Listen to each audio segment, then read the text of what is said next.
Illinois football is now 3-0 and make their debut in the top 25. And also, we have some Terrence Shannon Jr. news. Locked On Illini, let's go.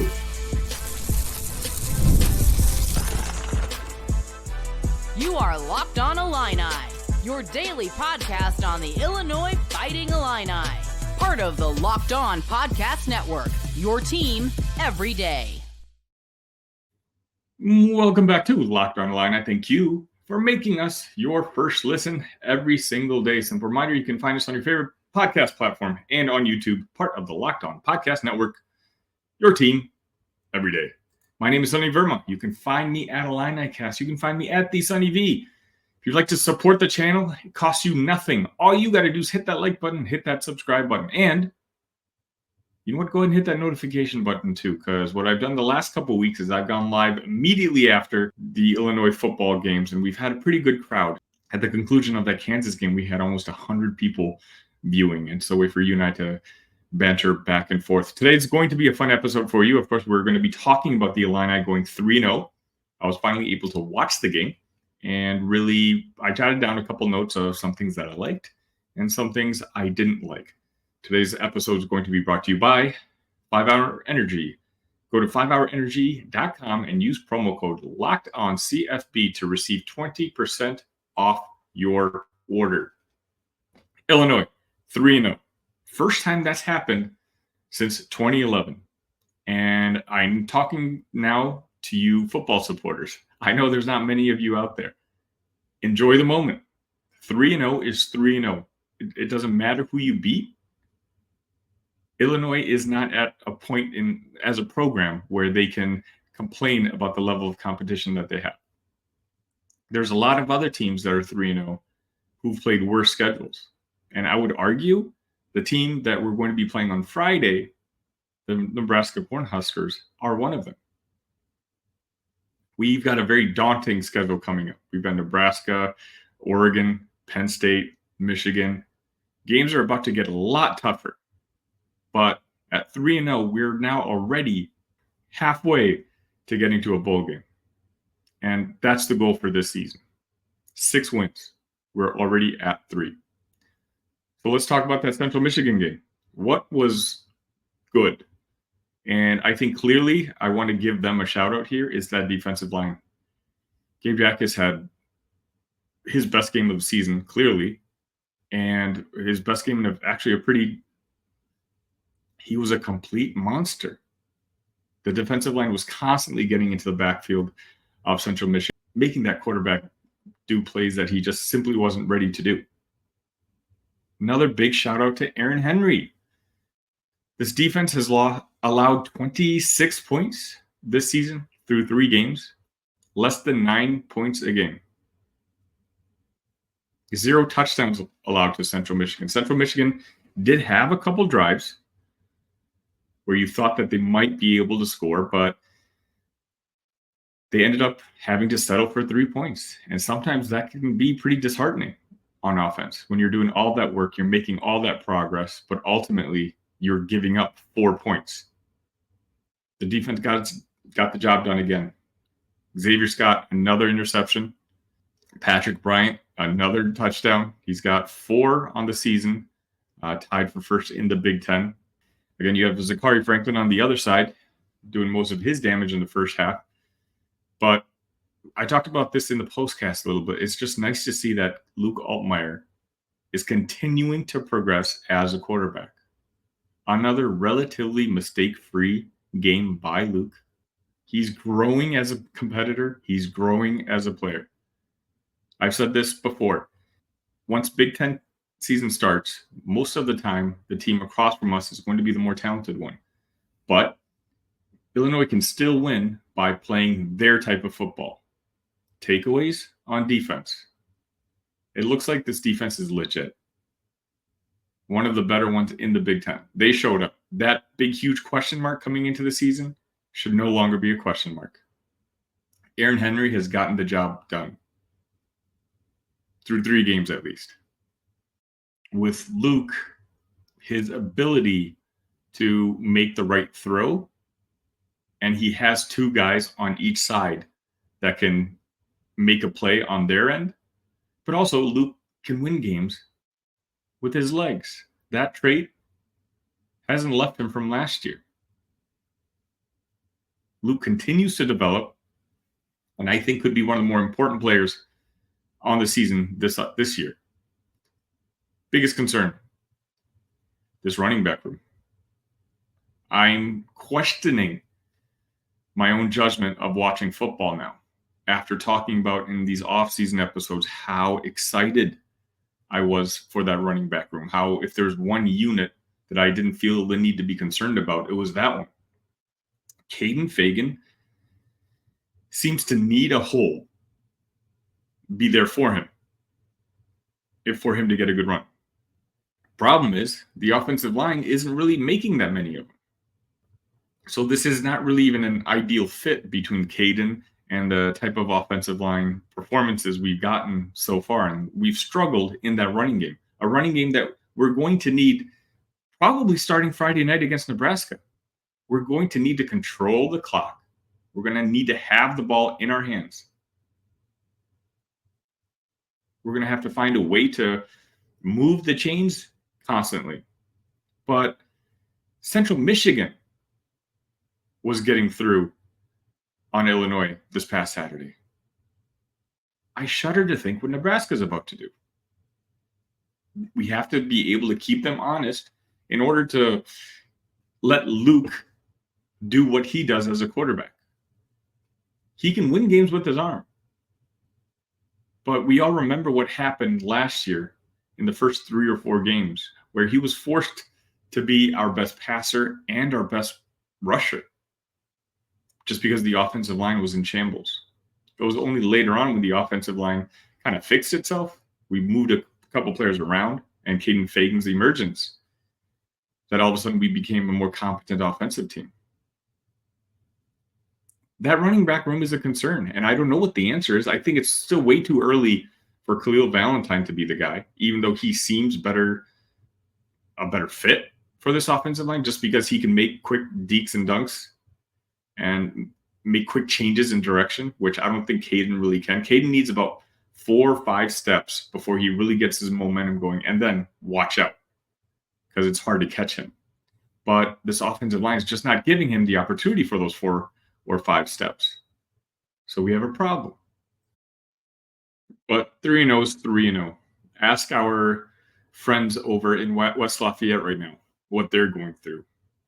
They were completely embarrassed at home at Ross-Ade Stadium by Notre Dame. I think the score was like 200-7 or something like that. I might be exaggerating, but trust me, that's what the game looked like.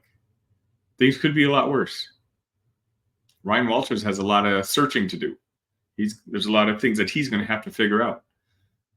Not only do we lose Ryan Walters, I think you guys all recall Hudson Card was a guy that the Illini were trying to get as quarterback here. Ultimately, Ryan Walters was able to get him in a Purdue uniform, and we had to settle for Luke Altmaier.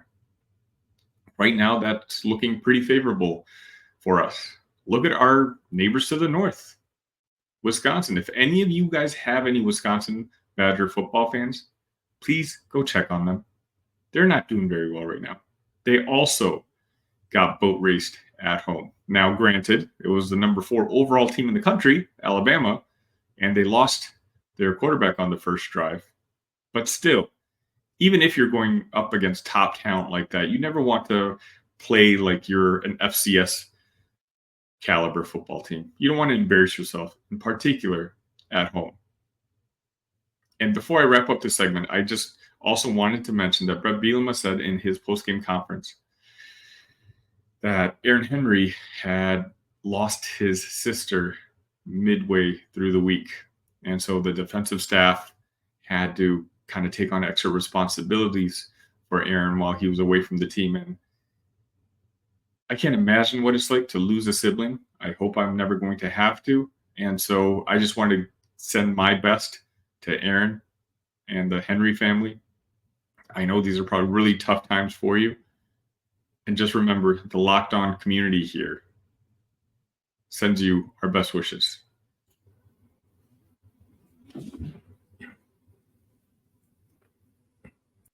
5-Hour Energy fixes tired fast. Whether you have a long list to do for work or a list of DIY projects to tackle at home, take a 5-Hour Energy shot so you can check everything off your list. If you're like me, you always have a large list of projects for the home.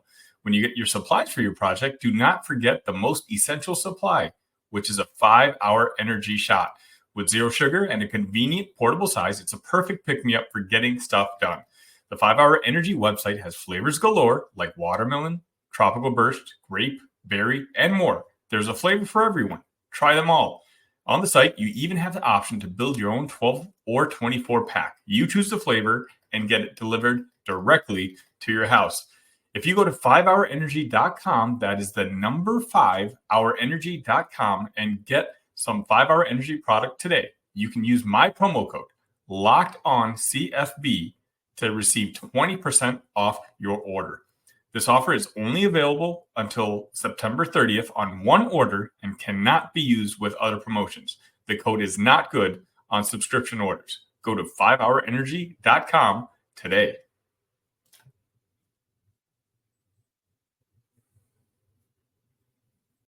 Terrence Shannon Jr. is back in the news.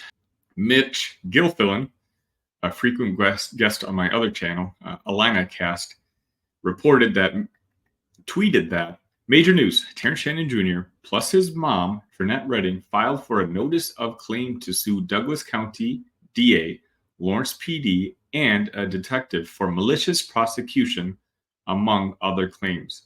Led by attorneys Mark Sutter plus Rob Lang, they are seeking millions in damages.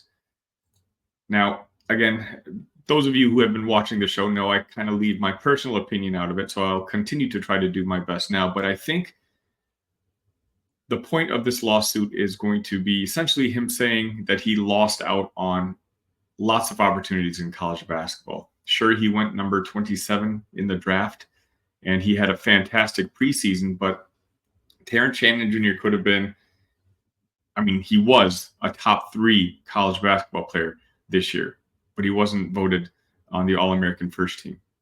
I think there's going to be an argument that Terrence's draft status, because of this story just kind of hanging over him, caused him to slip later on into the first round. Now, again, it looks like it was a good opportunity now to Minnesota, but still, there might have been some sort of financial loss in falling down the draft as much as he did.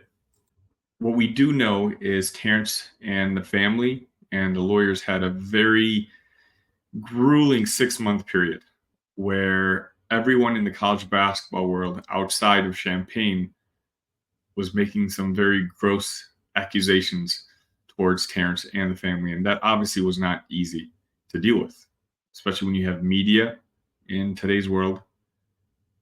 The fact that Terrence was still able to come back and play the way he did really shows you the content of his character, shows you that this is a kid who works hard. And the fact that he was willing to put all these distractions every time he was at an away stadium and trying to shoot free throws. He was hearing some pretty gross things by other student supporters.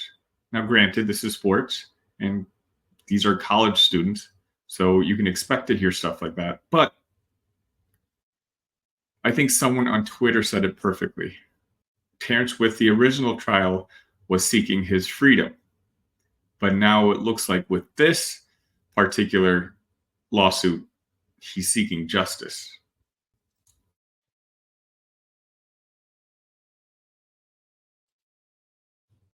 You've heard us talk a lot about FanDuel, America's #1 sportsbook. Well, we have something a little different for you. Now, through September 22nd, all FanDuel customers can bet $5 and get a 3-week free trial of NFL Sunday Ticket from YouTube and YouTube TV. Then, with a YouTube TV base plan, you'll be able to watch every regular season Sunday afternoon out of market game. All you need is a Google account and a current form of payment, and you can cancel anytime. Just visit FanDuel.com and download America's #1 sportsbook.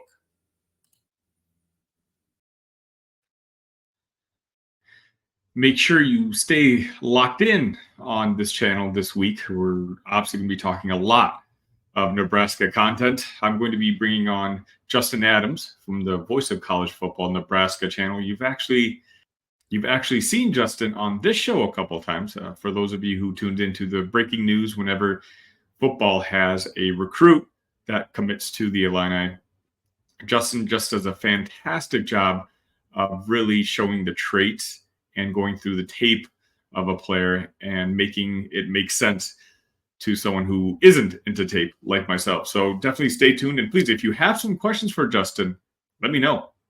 Leave them in the chat. We'll be recording that preview in the next couple of days. Speaking of that game, the Nebraska, according to DraftKings, opened up -8.5. And according to Circa, opened up as 10-point favorites with a 45 over under. I think 10 points is a lot of points. I'm not going to lie. I question why that many, a double-digit favorite, but I almost suspect that it may have a lot to do with just Nebraska being so popular right now and the storyline. You know, money's going to come in on Nebraska just because of the legion of fans that they have. Same way Chicago Bears fans know that their odds for winning anything are always a little inflated, even though we still ultimately are not going to win anything. Notre Dame fans, the same thing. Dallas Cowboys fans, the same thing. The casinos know that no matter what number they put it at, they're going to get money on the Dallas Cowboys side, or in this case, the Nebraska Husker side. So if you're a gambling man, I'm definitely eyeing that +10. I think that's a lot of points. And quite honestly, again, I'm going to give my more detailed predictions a little bit later on in this week. But once I get to scout Nebraska a little bit more, I've already explained to you how I think Illinois can beat them. And I do think it's possible. I think 10 points is greatly disrespecting the defensive side of the football that has been on display over the first 3 games. So let me know what you think. +10, -10, do you have a lean? Are you going to bet on it? Illinois is going to be one of the 4 top 25 matchups for this upcoming weekend. But of course, we play on Friday night on Fox. So we're basically going to have all of the college football world watching us. It's going to be huge to all the new Nebraska fans that are going to be tuning into this channel. And trust me, I know from my experiences with the Illini cast, that's exactly what's going to happen. Welcome. Stay as long as you'd like. You genuinely are one of my favorite fan bases. And for all you Illini fans, stay tuned as well. We have more 4-star recruits coming to visit on the basketball side. There's the same ongoing assistant coach drama from last week. I know a lot of you tuned in for that one. There's not many updates. Things still don't look great. I don't think he's coming back. But once I get an update, I'll absolutely come on live and we'll talk about it. There's a potential commit this week.